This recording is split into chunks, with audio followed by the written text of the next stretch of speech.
सोचिए, एक दिन आप गूगल मैप्स खोलते हैं, स्क्रीन पर साफ दिखता है एक पहाड़, अरावली का हिस्सा। लेकिन जब आप वहां जमीन पर पहुंचते हैं तो सामने होती है सिर्फ समत, खाली जमीन। पहाड़ गायब है। ये कोई जादू नहीं है, यह है भारत का सबसे बड़ा पर्यावरणीय अपराध। और आज जिटर ट्रुथ पर हम उन लोगों को बेनकाब कर रहे हैं जो दिल्ली एनसीआर को धीरे धीरे रेगिस्तान में बदल रहे हैं। अरावली कोई साधारण पहाड़ नहीं है, यह दुनिया की सबसे पुरानी पर्वत श्रेणियों में से एक है। उत्तर भारत के लिए यह एक सुरक्षा दीवार है। थार मरुस्थल की रेत जब हवा के साथ उड़कर दिल्ली और गुरुग्राम की ओर बढ़ती है तो अरावली उसे रोक लेती है।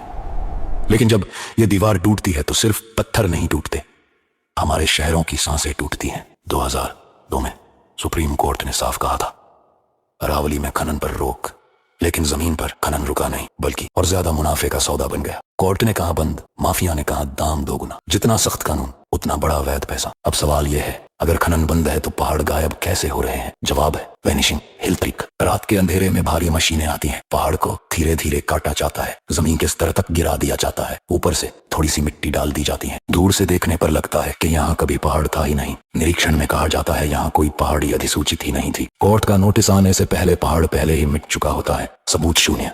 अरावली का खत्म होना सिर्फ नजारे का खत्म होना नहीं है, इन पहाड़ों के भीतर दरारें और प्राकृतिक रास्ते होते हैं जो बारिश का पानी जमीन के भीतर पहुंचाते हैं। यही उत्तर भारत की प्राकृतिक भूजल रिचार्ज प्रणाली है। पहाड़ हटा दिया गया तो पानी बहकर निकल गया। अगर यही रफ्तार रही तो अगले 10 वर्षों में उत्तर भारत को गंभीर जल संकट का सामना करना पड़ेगा। हम सचमुच एक टाइम बम पर बैठे हैं। आपने गुरुग्राम के वीडियो देखे होंगे, तेंदुआ सड़क पर दौड़ रहा है, रिहायशी सोसाइटी के गेट पर दिख रहा है।